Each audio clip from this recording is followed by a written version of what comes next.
Krishna.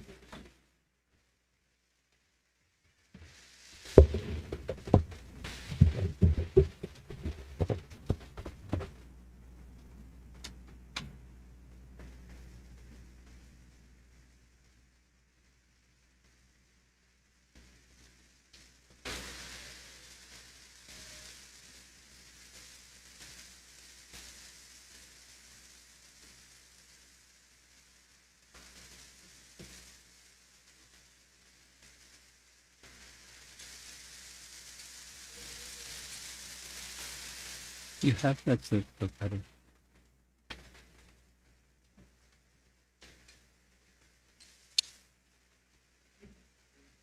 Do you play cartels? Do you play cartels? Not so well. All right.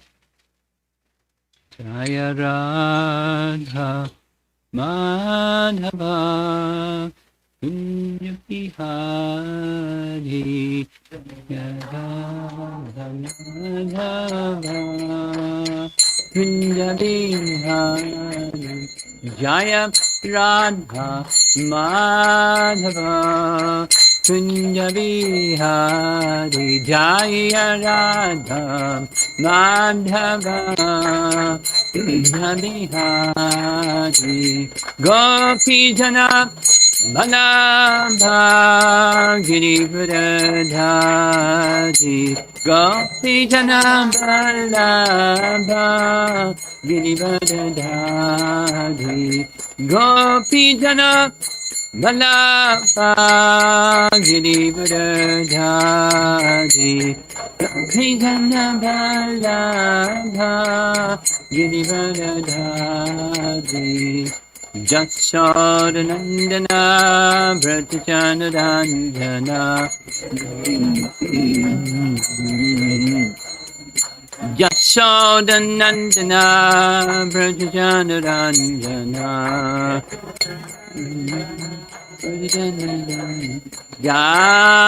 Yamanatira Vana Chadi Natira Vana Chadi Yamuna Tira Vana Chadi Yamuna Tira Vana Chadi Jaya Radha Madhava Kunja Bihari Jaya Radha Madhava Kunja Bihari Jaya Radha Madhava Kunja Bihari Jaya Radha Madhava Kunja Bihari Gopi Jana Vallabha Girivardhari Gopi Jana Vallabha Girivardhari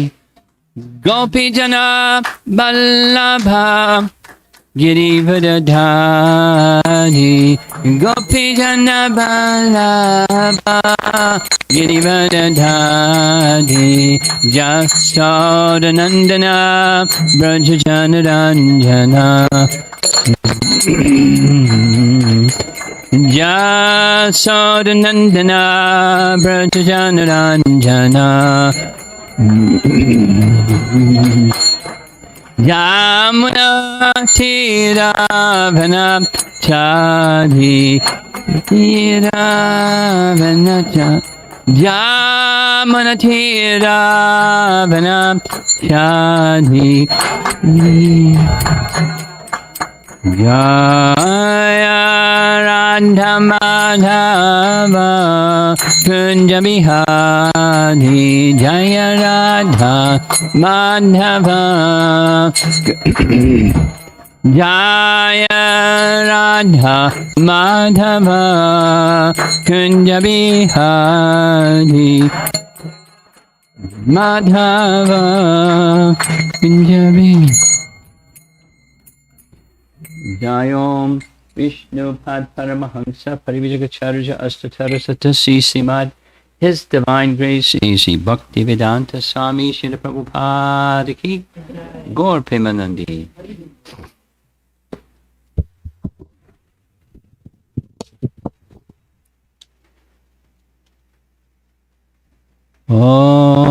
Namo Bhagavate Vasudevaya. Om Namo Bhagavate Vasudevaya. Om Namo Bhagavate Vasudevaya. So continuing with Chaitanya Bhagavata by Vrindavan Das Thakur. And yesterday we participated in the marriage of Lord Chaitanya Mahaprabhu and who?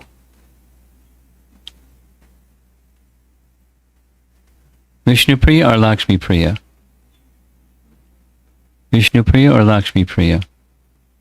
Vishnupriya. Vishnupriya. You're pretty sure, right? Pretty sure. So, just as a reminder, we're speaking about Lord Narayan marrying the goddess of fortune, which doesn't happen in Vaikuntha. But when the Lord appears in this realm, it happens. He marries his eternal Shakti. So we heard, this is just a reminder, the internal potency of the Lord is often described in the Vedas with three primary names, Shri, Bhu, and Nila.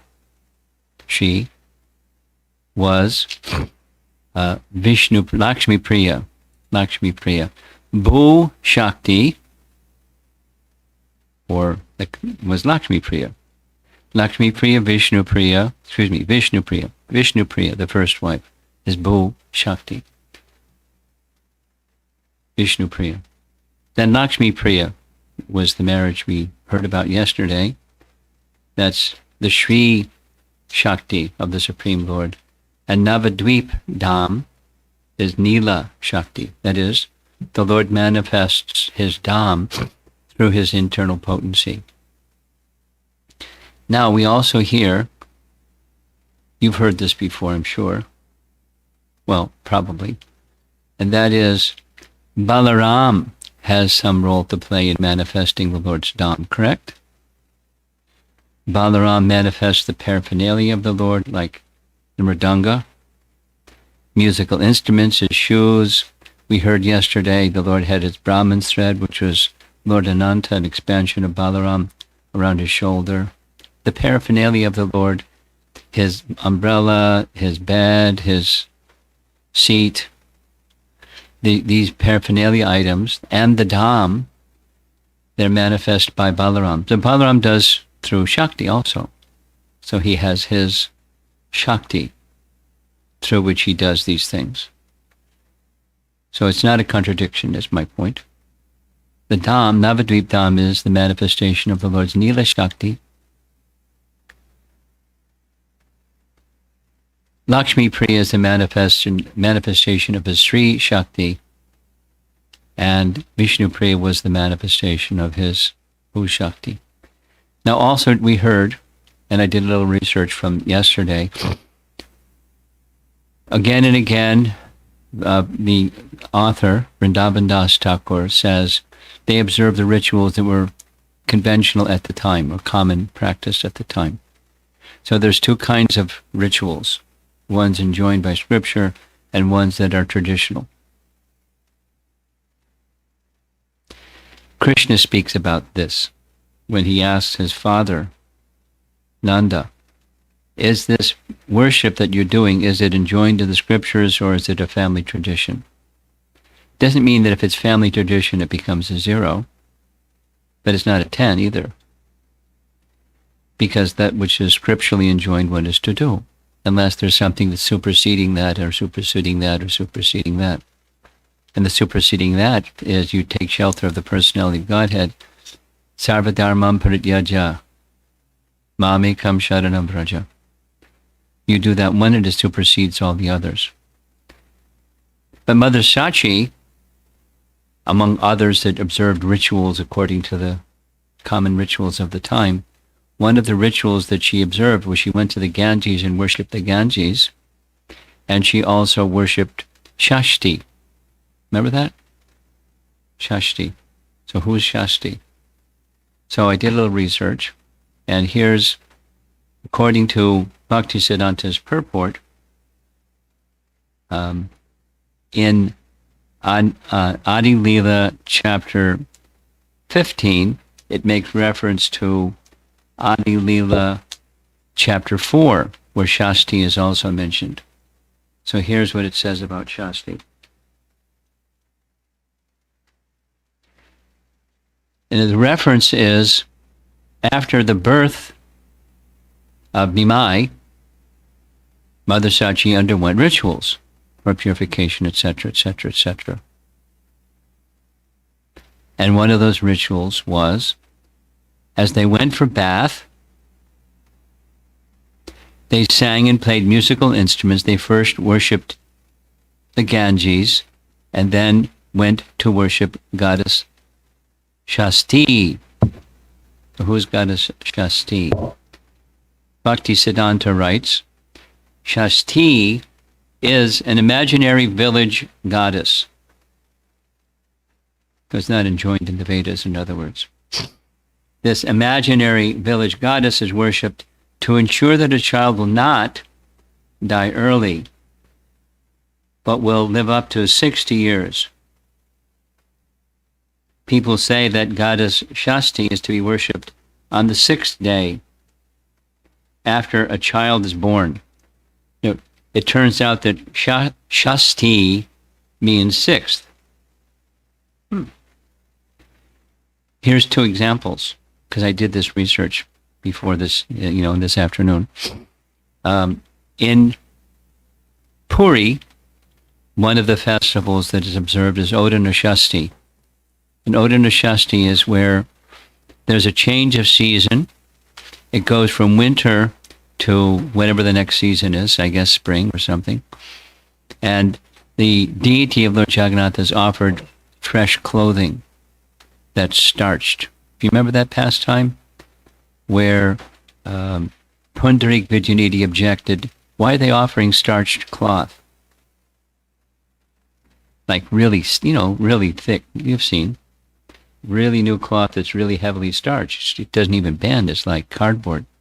So, anyway, Odana Shashti is the 6th day of of a particular month. That's how it's decided. It's by lunar calendar.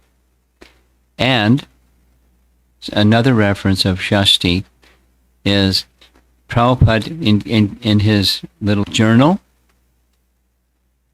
He kept a regular journal of what he would do and how much money he would spend and so forth. And whenever it came to the 6th day of the month, it was Shashti. He used it all the time, Shashti.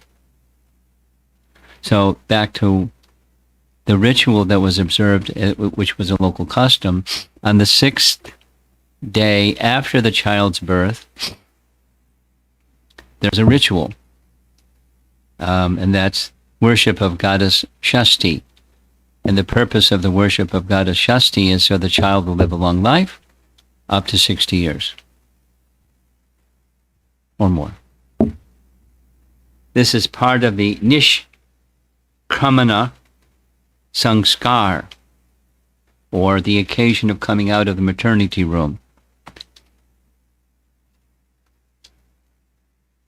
Now, I don't know if that's a Vedic Sanskara or not. Nishkramana Sanskar. The word Shashti Sthana refers to a place beneath either a peepal tree or a banyan tree where goddess Shashti is seated on a cat, holding a newborn child on her lap. So there's not a whole lot. I did a fair amount of research, and there's not a lot of reference to Shashti, other than elsewhere in the Chaitanya Bhagavata.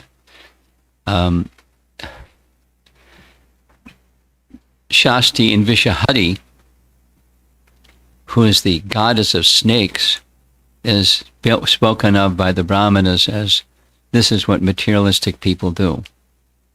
They worship the goddess of snakes and Shasti to get, benedictions.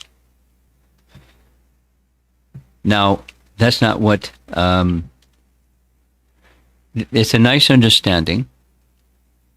That is, when pure Vaishnavas, just like Brijbasis, they would sometimes worship this and worship that and worship the other. Deva and Devi, just like the gopis worshipped goddess Katyayani. But the purpose, so they weren't just worshipping the material goddess Katyayani, because Katyayani is one of the names of Durga, or the expansion of the external potency of the Lord. They were worshipping the internal potency of the Lord, because it's only through the internal potency of the Lord one can get Krishna as one's husband. So knowingly or unknowingly, one can make an argument that it was knowingly. One can make an argument. A more sensible argument is their Leela was that they were like village people. They weren't thinking of themselves as we're pure devotees and we only worship Narayana and his goddess of fortune, Lakshmi. They weren't sadhakas. They weren't, performing sadhana bhakti. Those performing sadhana bhakti don't do these other things. Not because it's like you're wrong. It's worship of Vishnu is mam ekam sharanam. Right? From Bhagavad Gita. Mam ekam sharanam. So even if they're doing something else, it's mam ekam sharanam. I had some dialogue with another Prabhupada disciple who's very learned in scripture, and when the occasion of Nanda Maharaj being swallowed by a serpent took place, they went to observe Shivaratri. They went some distance away to a Lord Shiva temple to observe Shivaratri. In Krishna book, Prabhupada writes that when they were observing Shivaratri, it was just out of curiosity. And he also writes they were having fun, because that's what Brajbasis do. It wasn't that they were taking him as the way that contemporary people may worship Lord Shiva, as he's an equal to an independent person from Krishna. He's the supreme person, in fact, as for some persons that worship Lord Shiva. And they weren't going for material benediction either, because many people worship Lord Shiva for give me this and that, and I worship you and you help me with my necessities. So it wasn't like that. And then another really curious one for me is Nanda and Jasoda had a principal family deity. Who was their principal family deity? Narayana. Nanda Maharaj was a worshipper of Narayana. And Radharani, her principal worshipable deity was what? Surya. Now, question. Was Radharani worshipping the material personality, Surya, the demigod, the Deva Surya? Or B, was Radharani worshipping Surya Narayan? Or what about us? When we're chanting Gayatri mantra, who are we worshipping? Are we worshipping the sun god? A. Are we worshipping the impersonal Brahman? B. Are we worshipping Surya Narayan? Surya Narayan. What about Radharani? And when you read, because we had a nice discussion, when you read in Rupa Goswami's writing about Radharani being taken from Vrindavan to the abode of the sun god. It's right in the first of his two dramas, Vidagdha Madhava and Lalita Madhava. So in Vidagdha Madhava, the first of the two dramas, Radharani and the gopis go to a place, a particular place along the river Jamuna where Krishna and the cowherd boys would regularly perform pastimes together. Because her hope was to see Krishna, because she was feeling separation from Krishna. And when she couldn't see Krishna, she thought she saw Krishna and she ran into Jamuna. Krishna wasn't there.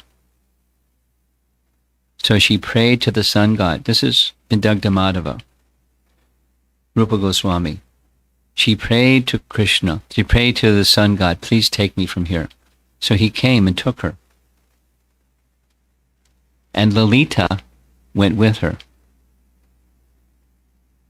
I think I have it right. Lalita. Someone went with her. I think it was Lalita. And Vishaka was left behind. Maybe it was the other way around. So where did he take her? He took her to his abode. So that where was that place that he took her? A, B, or C? Because we know from, I hope you don't mind getting a little detailed here, the worldly devas have their spiritual counterparts. That's up here means in the spiritual realm, there are controlling personalities that assist the personality of Godhead in his affairs. They're direct expansions of him and empowered by him. And the worldly devas are receiving their power from those devas. Because they're not material devas. There's no material entities in the spiritual realm. But they're empowering the ones of this realm to do the affairs of this realm, this material creation. It gets a little more complicated than that even, but it's just, as the saying goes, as above, so below, or the banyan tree, chapter 15, Bhagavad Gita. Chapter 15, Bhagavad Gita, where the tree, where the roots are growing up and the branches are growing down. No such thing. But in a reflection, the roots are growing up and the branches are growing down. So this material world is a reflection of the spiritual world. As above, so below. Whatever exists here has a spiritual counterpart. Everything. This is just a reflection of that. Supposing you see an apple tree, and in the reflection, there's apples in that apple tree reflection, but there's no substance. The apple is in the apple tree. The substance is in the spiritual realm. And the material realm, it just appears to be substantial, but it's insubstantial. Now you see it, now you don't. There's no substance even when you see it. It appears to be substantial. But through the time energy, everything that appears to be disappears. Just like the chair I'm sitting in. It's substantial. But it wasn't a chair before, and after some time it's not going to be a chair. So temporarily, the utility is there. This is philosophy. But it exists because there's a realm. There's a spiritual realm. Where everything that's here exists in the spiritual realm. Not exactly the chair that looks like this and a microphone stand and all that kind of thing. But, in principle. And here's a reflection of the spiritual realm. So, back to the topic. Sachi is non-different from Mother Yashoda, just as Krishna and Gauranga are the same. In Gaura's Leela, his mother is Sachi. In Krishna's Leela, his mother is Yashoda. So she's not going to go, Mother Yashoda and Mother Sachi not going to go worship some imaginary, but she's following a custom. Because yad acharati shreshtas tat ivi terorjana.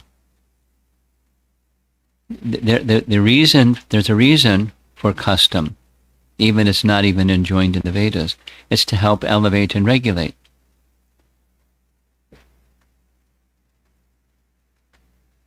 So she observed to create auspiciousness for the marriage of her son. That's the worldly aspect or dimension of her pastimes, or Lord Chaitanya's pastimes. So now, we're ready for chapter 16, the chapter that comes after the marriage of Nimai to Lakshmi Priya. And again, his age was around 16, and that meant the Lakshmi Priya's age was some number of years younger.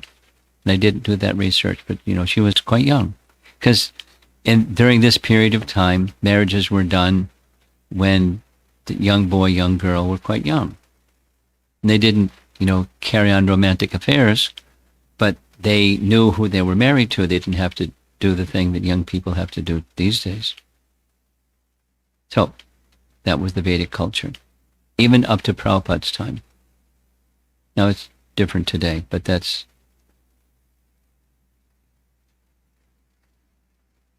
So I'm going to begin chapter 16. It's about Haridasa Thakura. Nice. And we're going to read 171 verses and still not finish the chapter, because there's a lot to say about Haridasa Thakura. All glories to Lord Gaurasundara, the friend of the poor. All glories to the Supreme Lord, the beloved of Lakshmi. All glories to the Lord who has incarnated to protect the devotees. All glories to him who enjoys the chanting of the holy names and who is the eternal absolute truth. All glories to Sri Gauranga along with his associates. By hearing the topics of Lord Chaitanya, one attains devotional service to the Lord. The topics of Adikanda are like a stream of nectar full of enchanting descriptions of Lord Gauranga's pastimes. In this way, the Lord of Vaikuntha continued teaching as a householder. The Lord incarnated to distribute love and devotion, but by his supreme will he had not yet begun. The entire world was devoid of spiritual practice, for everyone was attached to insignificant sense gratification. Even those who recited or heard Bhagavad Gita or Srimad Bhagavatam never engaged in Sankirtana. The devotees performed kirtan among themselves while simply clapping their hands. Yet people still criticized them by saying, "Why are they chanting so loudly? I am the Supreme Brahman. Within me sits the absolute truth. So where's the difference between master and servant?" That's the impersonalists. The materialists said, "They loudly chant the name of Hari to attract attention for collecting alms." The people of Nadia met together and decided, "Let us break their doors and houses." Hearing this, all the devotees felt great distress. They could not even find anyone qualified to speak with. The devotees saw the entire world as devoid of devotional service, so they prayed to Krishna in great distress. At that time, Haridasa Thakura arrived in Navadvip. He was the personification of pure devotion to Lord Krishna. Now please hear the topics of Srila Haridasa Thakura, for by hearing this narration, one certainly attains Krishna. Haridasa Thakura appeared in the village of Burdhan, and as a result, that province is filled with kirtan, even today. After residing there for some time, he came to the bank of the Ganges at Pulia, near Shantipura. So even today, there's the system is a little different than here, but so there's marketplaces, and one of the marketplaces became a big marketplace, so it got the name Pulia. And Shantipur is another big marketplace. That's where Advaita Chari resided, Shantipur. Nice name, Shantipur. And Pulia. That's where Haridas stayed. Upon obtaining Haridasa's association, Advaitacharya roared in unlimited ecstasy. Similarly, in the association of Advaita Prabhu, Haridasa Thakur floated in the waves of the ocean of Krishna consciousness. Haridas would continually wander on the banks of the Ganges while loudly chanting the names of Krishna. Haridas was most renounced in the matter of material enjoyment, and his mouth was always beautified by the chanting of Lord Krishna's names. He did not give up chanting the name of Govinda for even a moment, and as a result, he was constantly manifesting various ecstatic symptoms. Sometimes he danced alone, and sometimes he roared like a mad lion. Sometimes he cried loudly, and sometimes he laughed loudly. Sometimes he roared loudly, and sometimes he fell to the ground unconscious. Sometimes he would utter some unnatural sounds for which he would later give some profound meaning. He manifested all the different ecstatic symptoms like crying, hair standing on end, laughing, losing consciousness, and perspiring. As soon as Haridas began to chant, these symptoms would all manifest in his body. Haridas's entire body became wet as tears of love flowed from his eyes. Even staunch atheists would offer him respect.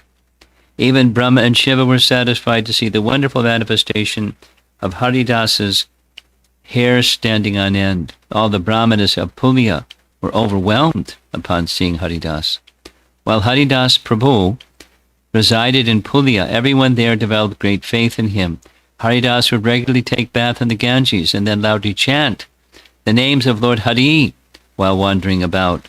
The Qazi went to the king of Bengal and complained about Haridas. Haridas is a Muslim, but he follows the religion of the Hindus. Please call him and consider his case. Hearing the words of the sinful Qazi, the sinful king immediately called for Haridas. By the mercy of Krishna, Sri Haridas was not even afraid of death personified, so what to speak of Muslim rulers. Chanting the name of Krishna, immediately went to see the king.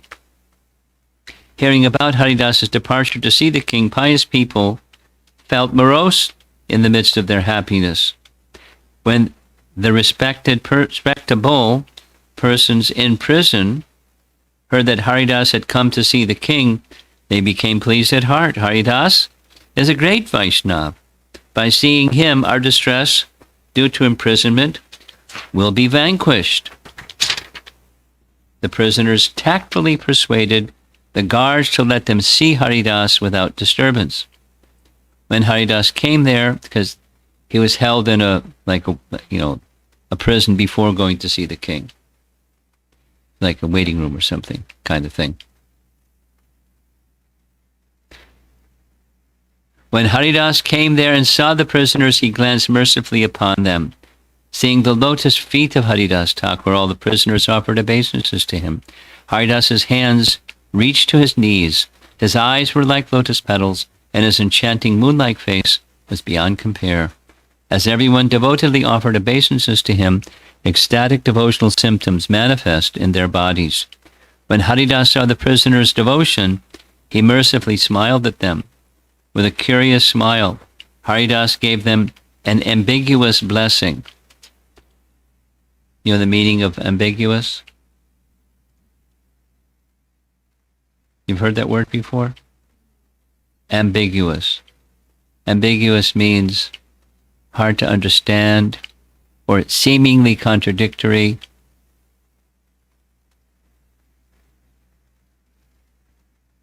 Ambiguous. Stay there. Stay as you are now. That was his ambiguous blessing. Unable to understand his equivocal words, equivocal means it can have different meanings. The prisoners felt morose. Shortly after, however, Haridas mercifully explained the meaning of his mysterious blessing. You have not understood the meaning of the blessings I gave you, and therefore you are lamenting. I never award inauspicious benedictions. Carefully try to understand as I explain. As your minds are presently fixed on Krishna, let them stay that way forever. Now you can all together constantly chant the names of Krishna and think of Krishna. Here you have no envy or trouble from others, so you can humbly chant and think of Krishna. Otherwise, if you again return to material enjoyment by bad association, you'll forget everything about Krishna. One cannot achieve love for Krishna as long as he is engaged in sense gratification. You should know for certain that Krishna is far away from such persons. The mind that is absorbed in material enjoyment is a great disturbance. Attachment for wife and children are the binding ropes of illusion that lead one to death. If by providence a fortunate person achieves the association of a devotee, he gives up his attachment for material enjoyment and worships Krishna. In conclusion, the nature of material enjoyment is that one makes the same mistake again and again. Therefore, I did not say stay there in prison, but rather stay free from thoughts of material enjoyment. And always chant the name of Hari. Do not even slightly lament that I gave you this blessing in an ambiguous way. Ambiguous, hard to understand, seemingly contradictory. I glance mercifully on all living entities. May you have firm devotion for Lord Krishna. Don't worry. I guarantee that within 2 or 3 days, you will be free. But then what happens when you're free? If you go back to life as it was before, enjoying material facilities, that's a great misfortune. So stay fixed in thought of Krishna like you are now. Whether you are a householder or a renunciate, whatever you are, don't forget these instructions at any cost. After offering the prisoners his best wishes, Haridas went before the king. Nice lesson. When the king saw Haridas's brilliant effulgence, he respectfully offered him a seat. Then the king personally inquired, "My dear brother, why do you have such a mentality? By good fortune, you've been born in a Muslim. So why do you follow the religious practices of the Hindus? We don't even eat rice that's been touched by Hindus. So why are you degrading yourself? You've been born in a high family. You're transgressing your caste and religion to follow the religion of others. How will you attain salvation? Whatever sinful activities you've unknowingly performed can be cleared by uttering kalma." I don't know what that is. And I did bring my book, Kalma. Does somebody have the book? Okay.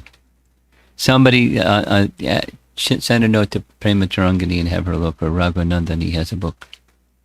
See what this, so it's text number 74, chapter 16. 11674. Kalma. After hearing the king, who was illusioned by Maya, Haridas simply laughed and said, "How wonderfully the illusory energy acts." He then sweetly said to the king, "Listen, my dear sir, the Supreme Lord of all," so if you're before a king and he's going to let you have it if you don't do what he wants, what are you going to say? If you're Haridasa Thakura, the Supreme Lord of all is one, without a second. The Hindus and Muslims differentiate the Lord only by name, but in spiritual vision, the Lord is one. This is confirmed in the Puranas and the Quran. The pure, eternal, non-dual, inexhaustible Lord sits in the heart of everyone. The Lord, that Lord induces everyone to work in a particular way, and everyone in the world acts accordingly. The names and qualities of that Lord are chanted by everyone according to their respective scriptural injunctions. The Supreme Lord accepts the devotion of everyone. But if anyone is envious of his children, then he retaliates. Therefore, I am only acting under the inspiration of the Supreme Lord by his own desire. A Hindu Brahmana may also become a Muslim. What can the Hindus do? That is his karma. If one is already dead, then what is the use of killing him? Dear sir, now you can judge. If I'm at fault, then you may punish me. Hearing Haridasa's conclusive statements, the Muslims were all satisfied. Only one, the sinful Qazi, instigated the king further, saying, "Punish him! This miscreant will simply create other miscreants, and he'll bring a bad name to the Muslim community. Therefore, punish him in an exemplary way, or at least make him recite the confession from the Quran." And that's text 89. There apparently is some. I've done some. Confession of sin is a common practice for atonement. You become relieved of the reaction of a sin by confessing the sin. The king again requested Haridasa, "Oh brother, just recite the confession from the Quran and you'll have nothing to worry about. Otherwise the sinful Qazis will punish you and you'll be forced to recite the Quran anyway. In this way you'll be humiliated." Haridasa said, One cannot do anything other than what the Supreme Lord desires. Know for certain, the Lord awards the results of one's offenses. Even if my body is cut into pieces and I give up my life, I will never give up chanting the Lord's holy name, which means his chanting was not of the body. Correct? It's of the soul. The body can be finished, but I'll never give up chanting the Lord's holy name. After hearing Haridasa's statement, the king asked the Qazi, "Now what will you do with him?" The Qazi replied, "He should be beaten in the 22 marketplaces. Take his life in this way. That is my opinion. If he survives being beaten in 22 marketplaces, then we'll understand that he's actually knowledgeable and his words are true." The Qazi then called the guards and sternly ordered them, "Beat him in such a way that he will die. If a Muslim who follows the Hindu religion is killed, then he'll be delivered from that sin." Instigated by the words of the sinful Qazi, the sinful king gave his order, and the miscreant guards arrested Haridasa. The miscreant guards thereafter took Haridasa from market to market and mercilessly beat him. Haridasa remembered the name of Krishna, and on account of that ecstatic remembrance, he felt no pain. The pious people were greatly distressed to see the excessive beating of Haridasa. Someone said, "The entire kingdom will be destroyed because they're torturing such a saintly person." Someone angrily cursed the king and the Qazi, and someone else was prepared to fight them. Another person fell at the feet of the Muslims and said, "I'll give you some money if you don't beat him so hard." Nevertheless, the sinful guards showed no mercy, and they continued angrily beating Haridasa from market to market. By the mercy of Krishna, Haridasa felt no pain whatsoever, in spite of such heavy beating. The scriptures explain that Prahlad felt no pain when he was mercilessly beaten by the demons. In the same way, Haridasa felt no pain as he was mercilessly beaten by the Muslims. What to speak of Haridasa himself, even one who remembers his activities is immediately relieved from all material miseries.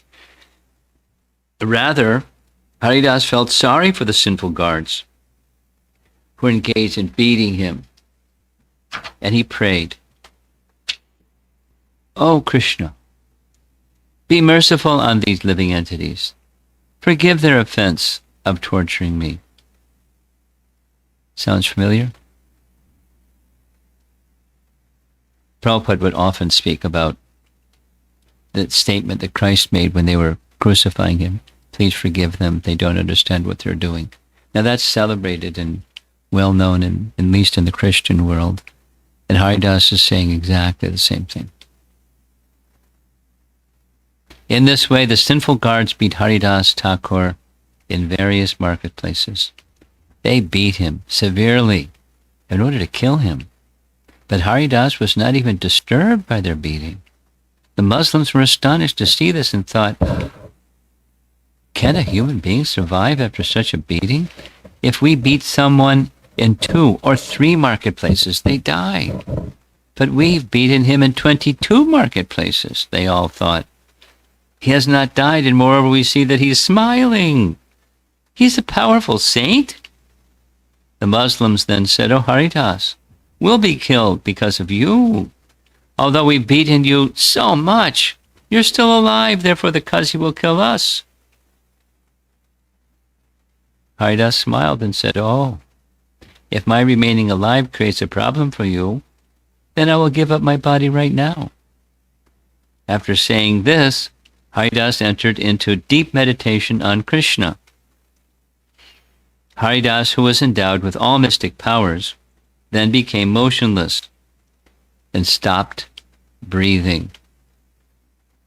Seeing this, the Muslims were struck with wonder, and they took the lifeless body of Haridas before the king. Quite a story, huh? The king ordered them, "Bury him." But the Qazi countered, "Then he'll achieve a higher destination." He was already born in a good Muslim family, but he engaged in degraded Hindu practices. Therefore, he does not deserve a higher destination. If we bury him, he will certainly attain a better destination in his next life. Better, throw him in the Ganges so that he'll suffer forever. Now, they clearly have an idea of the soul different than the body. That's good. Following the Qazi's instructions, the guards took Haridas's body to throw in the Ganges. As the Muslims were about to throw his body in the Ganges, Haridas sat there immovable. As Haridas sat there in ecstatic meditation, Lord Vishvambar entered his body. Who has the power to move Haridas's body when it has become the abode of Lord Vishvambar? As the strongest Muslims tried to push Haridas, they found he was as immovable as a stone pillar. Haridas remained absorbed in the nectarian ocean of love of Krishna and had no external feelings. He did not even know whether he was in the sky, on land, or in the water of the Ganges. Haridas had the same ability as Prahlad Maharaj to remain fixed in remembrance of the Supreme Lord Krishna. This is not at all astonishing for Haridas, for Lord Gaurasundar constantly resides in his heart. While fighting with the demons, Hanuman respectfully welcomed the Brahmastra weapon released by Indrajit. Similarly, Haridas accepted the beating of the Muslims in order to teach the world. Quote, "Even if I experience unlimited misery and die, I will never give up the chanting of the Lord's holy name. Otherwise, since Haridas was," that was a quote from Haridas. "Otherwise, since Haridas was personally protected by Govinda, how could anyone harm him? What to speak of Haridas himself, even when he remembers his activities, is immediately relieved of all material miseries. Haridas, who had the power to control the universe, was certainly one of the topmost devotees of Sri Chaitanya. After Haridas floated in the Ganges for some time, apparently they did manage to throw him in the Ganges, he regained his external consciousness by the will of the Lord. He then came to the shore and got out of the water in great ecstasy. In this way, he started back for Polia, while loudly chanting the names of Krishna. Seeing the extraordinary potency of Haridas, the Muslims' minds changed and forgot their envy. The Muslims considered Haridas a powerful saint, so they offered him obeisances. Thus, they were all delivered from material bondage. Sometime after regaining his consciousness, Haridas met the king of Bengal and laughed mercifully. With great awe and reverence, the king folded his hands and humbly said to Haridas, quote, "Now I know for certain that you are a powerful saint, for you are firmly convinced that the Supreme Lord is one. All the so-called yogis and gyanis simply speak big words, but you have actually attained perfection. Oh, sir, I have personally come to meet you. Therefore, please forgive all my offenses. You are equal to everyone, both friend and enemy, but there is no one in the three worlds who can understand you. You are free to go wherever you wish. You may go stay in a cave on the bank of the Ganges or wherever you desire. Now, you may stay wherever you like and do whatever you please." What to speak of the upper classes, on seeing the lotus feet of Haridasa Thakura, even the Muslims forgot themselves. They had angrily taken him to be killed, but they ultimately accepted him as a powerful saint. Just one more page and we're done. After glancing mercifully on the Muslims, Haridasa Thakura entered Pulia. As he loudly chanted the names of Hari, he arrived before an assembly of Brahmanas. Seeing Haridas, the Brahmanas were filled with happiness. The Brahmanas then began to chant the names of Hari, and Haridas began to dance in ecstasy. Haridas displayed endless ecstatic transformations like crying, shivering, laughing, falling unconscious, hair standing on end, and roaring. Then in ecstatic love, Haridas crashed to the ground. Seeing this, the Brahmanas began to float in ecstasy. After a while, when Haridas became pacified, the Brahmanas sat around him. Haridas then said, "O Brahmanas, please listen. Don't feel sorry for me. I heard so much blasphemy of the Lord. That is why he punished me. I'm satisfied, for whatever happened to me was for my benefit. The Lord has relieved me of a great offense by awarding me token punishment. One who hears blasphemy of Lord Vishnu is sent to the hell known as Kumbhipaka. And with my sinful ears I heard such blasphemy of the Lord. Therefore the Lord has given me an appropriate punishment so that I may not commit such sins in the future." Thereafter, Haridas and the Brahmanas fearlessly enjoyed congregationally chanting the holy names of the Lord. The last line, the Avanas who had beaten Haridas, as well as their families, were all destroyed within a few days. And we'll continue tomorrow. Glories of Haridasa. Now this is quite different from, this biography was written before Chaitanya Charitamrita was written. And Chaitanya Charitamrita doesn't repeat what's in Chaitanya Bhagavata, but it includes other things, like what happened before he got to Pulia, and what happened after he left Pulia, or what happened during the Mahaprakash Leela. Mahaprakash Leela is where Lord Chaitanya revealed his opulences. Instead of concealing his opulences as a devotee, he showed his divinity. So, we can see I appreciate very much the mood of Vrindavan Das Thakur. It's just very spontaneous ecstasy. That's the platform that he was on, and that's the platform from which he wrote. And this is what he heard from those who had Lord Chaitanya's association and so forth. It's the same process that we're engaged in. We're hearing about Lord Chaitanya. We haven't seen Lord Chaitanya. And it's, in his case, it was only a short number of years. In our case, it's not even so a terrible number of years. But, the idea is, one can become attached to and feel great happiness in these topics of the personality of Godhead, as he says at the beginning of each chapter. One can surely enter into the realm of devotional service just by hearing these topics. Now we're doing kind of devotional service, at least devotional service in practice. But what it means here is, the pure devotional service of the Lord can be accessed just by hearing and remembering the Lord's activities and Haridasa Thakura's activities, and these are very special book, very special topics. We know from the Bhagavatam, hearing about the pure devotees of the Lord is non-different than hearing about the Lord because of their relationship with Him.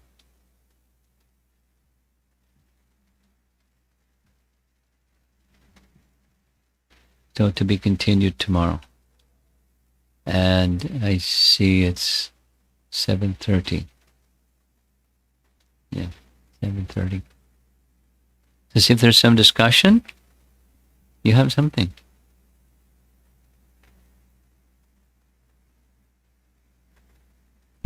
Prematarangani Mataji posted the meaning of kalma and the rest of the purport. Okay, read it slowly and clearly. Kalma, an Arabic word, means word or statement. Kalma refers to a passage from the Quran indicating the acceptance of Muhammad's Islam religion. Accepting Muhammad's Islam religion. Islam religion. Okay.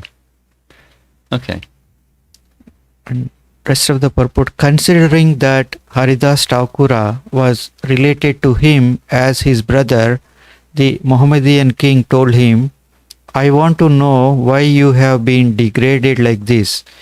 There is no family superior to the Muslim family. By great fortune, you have taken birth in a Muslim family. So why have you accepted the behavior of the inferior Hindus?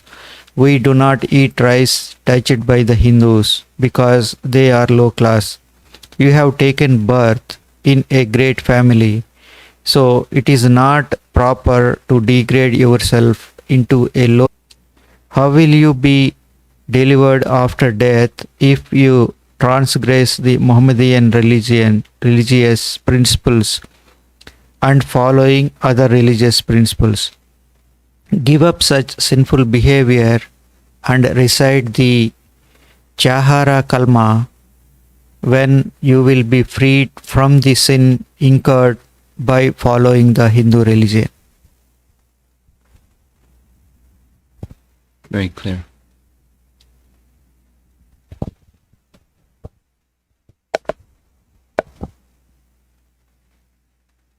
Any thoughts, comments, reflections?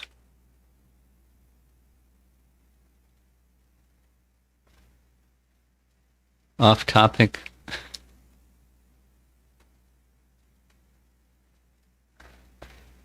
Go ahead, give him the microphone. Hare Krishna. Take the mask, I can hear you better without it. Yeah. Hare Krishna Guru Maharaj. On behalf of him, he had two questions. Okay. Before the discussion He's too shy to started. ask, so you'll ask. No. It got answered. That's what he was. Really? Yes. That's why he was very happy. He wanted the two questions were when Krishna was in his childhood, which deity was worshipped at his home. Yeah, okay. So that was very answer. beautifully answered here. So he was very happy and overwhelmed. Okay. The second question he wanted to know is when he heard Haridasa Thakura was beaten very in a very badly. Why did not Krishna or Chaitanya Mahaprabhu came and rescued him as Prahalad Maharaj was relieved by Narsimhadev? The answer to that comes later. It's in Chaitanya Charitamrita. When Lord Chaitanya reveals Haridasa Thakura's eternal identity, Chaitanya Mahaprabhu shows his back where there's marks where he protected Haridas, but he accepted the wax of the sticks of the constables. And for that reason he felt no pain. Lord Chaitanya did protect him, he just didn't show himself in that particular case. But he was there to protect him. Thanks, Guru. Okay. And yeah, uh, this is like the glories of Haridasa Thakura is like very, very powerful and relishing. Good. Like he's like the Nama Acharya, which is like very, very much required for this Kali, and we struggle to still practice. So just on the same lines, how can, when we chant, how can I eliminate or rectify the offenses that is committed unknowingly or accidentally? Like The answer given by our acharyas is prolonged chanting. Offenses result in anarthas. Aparad results in unwanted things in the heart, anarthas in the heart. And they don't go away quickly. They're very stubborn.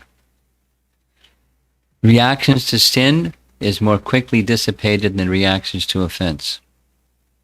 So how is it, your question is, how are they dealt with? How are you to relieve yourself of those reactions to those offenses? And that is by prolonged chanting. Prolonged chanting where one is striving to overcome those same tendencies or same offenses. Particularly attentiveness. Not an easy one to overcome because we're distracted. Habitually distracted. That's how. Thanks.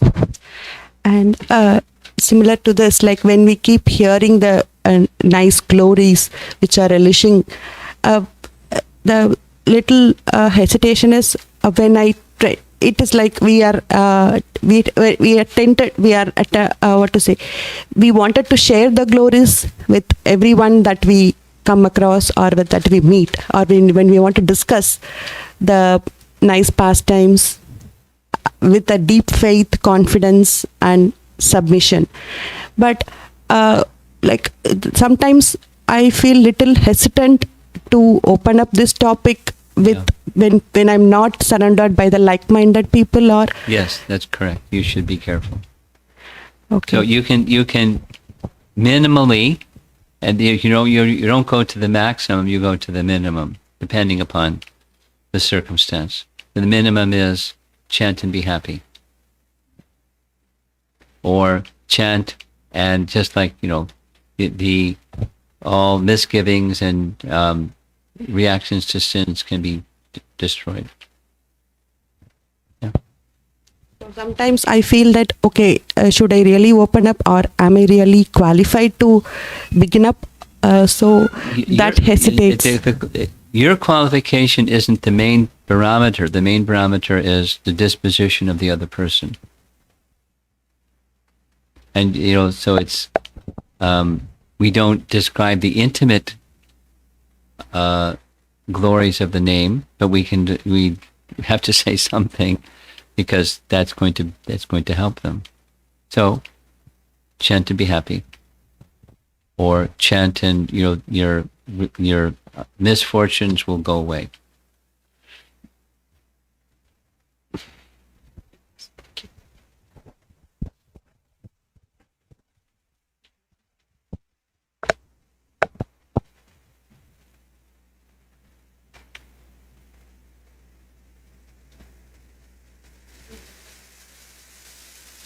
So, why are we like in a different dimension, or like you said, a reflected world? Why are we like here? Why can't we be with like the other guards and Krishna?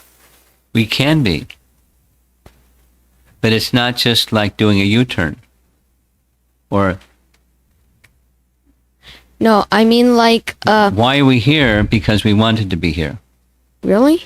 Yeah. Well, wanted to be here means wanting enjoyment separate from Krishna. We wanted to be enjoyers of Prakriti, material nature. So, here we are. Why creation? Another way of asking your question. Why does this exist in the first place? And that's, we're here because it was a desire. What's that desire? The desire is independent enjoyment. It's unwholesome.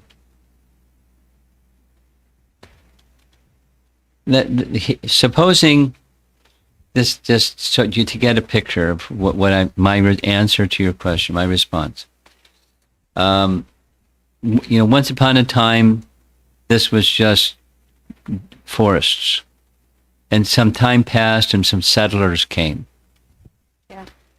And as they settled, they started to have little communities, and agriculture. And, yeah, they started developing. Yeah. So then at some point they want to have, like, let's form a corporation, the town of whatever this one is, Harrington or something. So now you have to have some laws that peaceful people live by. But supposing there's lawbreakers, you got to have a police force, then you got to have a prison to put lawbreakers in. That's what this is. This is a prison. So why are we in prison? Because we're lawbreakers. Well, why be a lawbreaker? Well, we don't care to follow the law. We want to do what we want to do, the way we want to do it, when we want to do it. We don't care about anybody else. Now, that's extreme. That's like a really bad lawbreaker. And then but this creation it's a prison. Yeah, so since we broke like the spiritual, there's a law. Live in harmony with the laws of God, and you don't have to live here. But those who are in disharmony with the laws of God, that's what this place is for. But aren't there like lower worlds? Oh yeah, there's a whole range. There's higher than this, and there's lower than this, but the whole shebang, higher and lower. It's all prison house. Just like in the prison house, there may be prisoners that get facilities. Yeah. They get a television and whatever. They get comforts, but it's still in the prison. VIPs get special treatment in prisons sometimes. Yeah. And then then there's the hardened criminals. They're in solitary confinement, and then there's the middle group of people. So we're in as far as the created realm where we are. We're in this middle region, and there's higher prison cells and there's lower prison cells. But it's a prison. That's the name Durga means confinement or prison, and she's in charge of the prison. It's her prison. She's given that authority by the person who created it. So why are we here? Why aren't we there? Because we wanted to be here. We just do whatever the heck we want.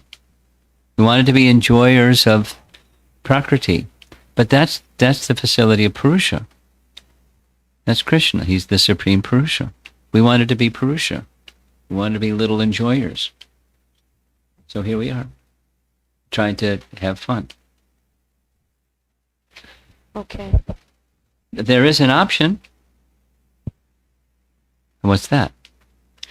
Be in a relationship that's submissive to, in harmony with, a loving relationship with he who is the real enjoyer. So when we see the trees and the stuff that the settlers saw, you see that in relation to the source of everything. And you do what you do in relation to the source of everything, and then you don't need to be in this place anymore. You go to that place. Okay. You have something? Yes.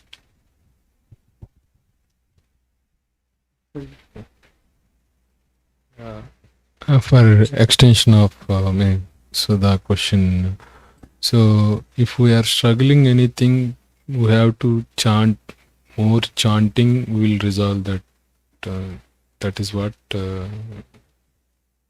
answer for that. What chanting does is it cleanses consciousness. Okay. As long as we're in the material world, as long as we're in prison, it's not a pleasant place. by design. It's not.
Okay, we're back on.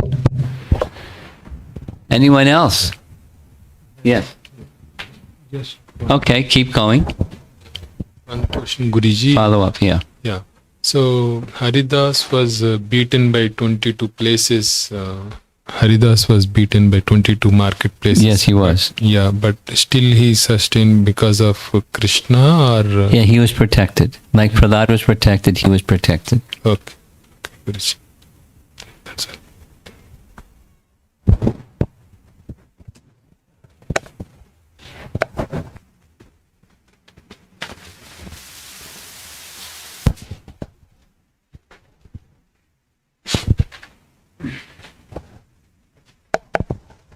Hare Krishna Maharaj.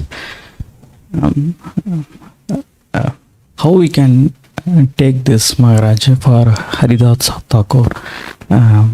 Whether he is having a faith or a love or a confidence, or how actually we have to take for this one? Why was he put into difficulty even though he was such an exalted person? Is that your question? Yes. For a lesson for us, because he wasn't feeling inconvenience.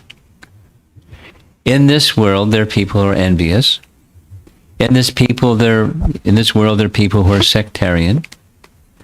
And if you're not with our group, then you're gonna, you're bad, or you're a loser, or something pejorative. So in this case, the ruling government was, at least this particular ruler, was really harsh. And the Qazi was, worse than the king. The lower ruler was worse than the higher ruler, but the lower ruler prevailed on the higher. Anyway, it's the nature of the place. So what do you do? Why is, when you're in a place that's very hostile, what do? It depends if you're Haridas, you just continue being Haridas. You don't conceal it. You be Haridas. And when you're going to be Haridas in the company of such harsh people, what happens? They're going to be harsh. And a person like Haridas is protected, like Prahlad was protected. That's how we're to take it. Prahlad, you've read the story. He didn't waver at all. He spoke to his teachers, he spoke to his father, he spoke to his students in the same unequivocal manner. And his father flipped. Father wanted to kill him. So, we don't have to imitate. We should not imitate. But why, your question is why, the protection of the personality of Godhead was extended to Haridas, and he was always Haridas, whoever he was with. And so different people are going to respond differently to somebody who's Haridas.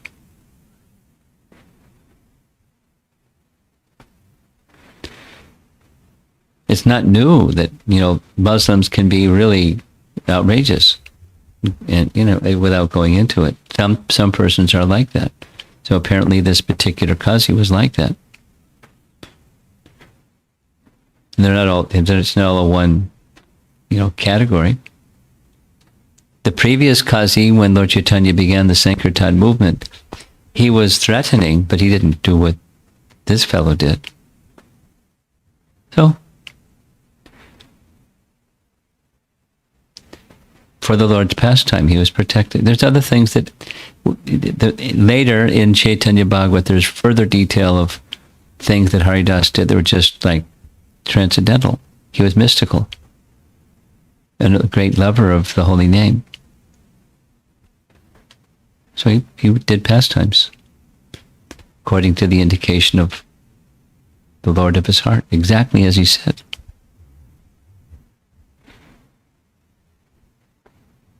Okay. Thank you. Hare Krishna Maharaj. Anything? Okay. Anything online? Oh, we have something over here.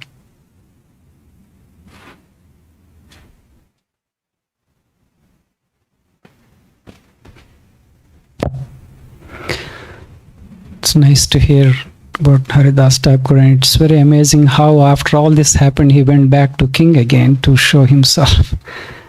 That shows. Yeah, he wasn't called by the king. He just went to the king. Yeah, it's amazing. And my question is related to the struggling in chanting the holy name attentively. I've been struggling, and various techniques and those things actually, doesn't really help unless. So what I realized this morning when I was hearing, when you were explaining to Chinese devotees this morning, something struck me very nice, I think, is that you said it's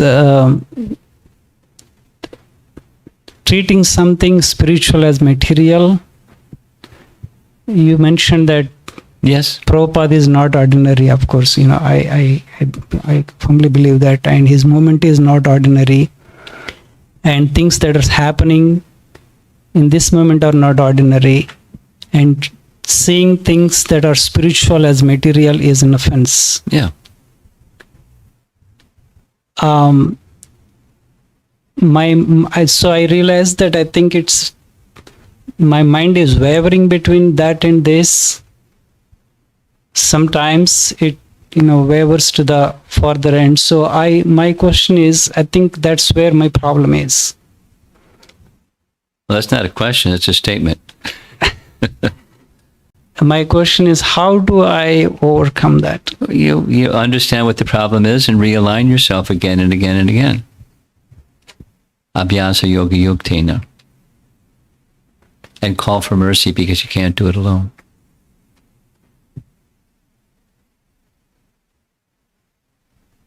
Someone else?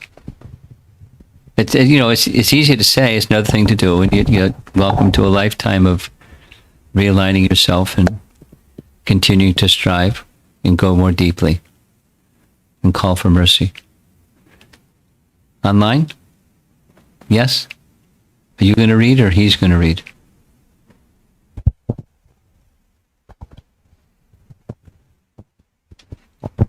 This question is from Puja Mataji's daughter Nina.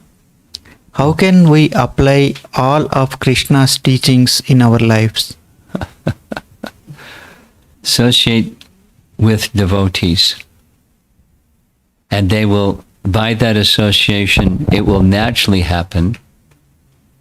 Associate with your heart open to the association of devotees, and it'll stick to you. Just like, Nina, if it's cold out and you want to get warm, what do? Stand near a fire, you get warm. So, same. If you want to apply the teachings of Krishna throughout your life, associate with those who are applying the teachings of Krishna thoroughly within their life. It'll become your quality too. That's how, by association. Next. Next question is from Amara Mataji. Hare Krishna Maharaj, how was Srila Haridasa Thakur was so much absorbed in the holy name?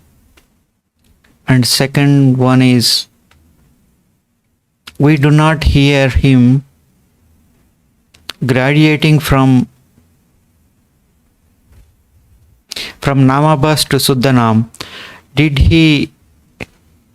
he have his absorption just by Lord's sweet will?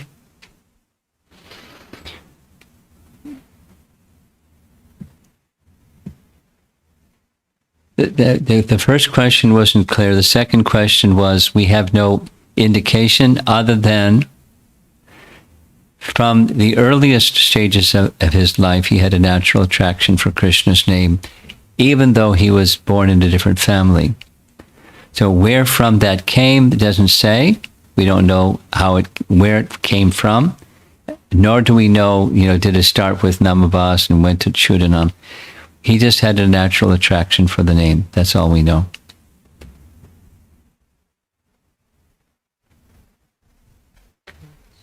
What was the first question? How was Srila Haridasa Thakur was so much absorbed in the holy name? But it was natural for him. That was how. And next question is from Atulya Mataji.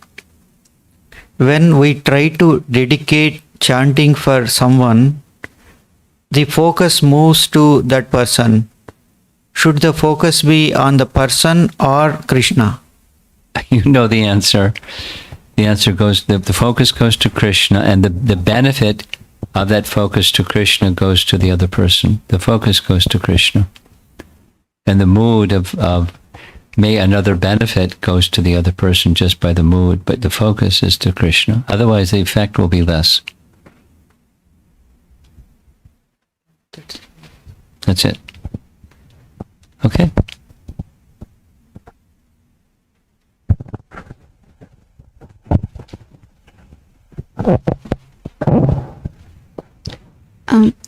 Guru Maharaj, I think maybe part of it is already answered. Haridasa Thakura was saying that even if I die, but I'm going to chant the holy name still. So you were saying that is the chanting of the holy name is from the soul, not from this body. Well, it's also from the body, but the source of it is the soul. So, body's cooperating. mm-hmm. In Haridasa's case. Yeah. So that's what my question was. I'm not at that platform. That's right. So that's right. Yeah, if someone chops your body, you'll stop chanting. So I'm just chanting, by depending on the disciplic succession mercy, using this body parts, the mouth. But how can that be deepened? Well, that's ABC. You follow the process. Same as his question. Same. learn by practice because you understand I'm here, I want to be there, and you practice. Okay. No? Okay, we're done. Thank you very much. Prabhupada ki jai.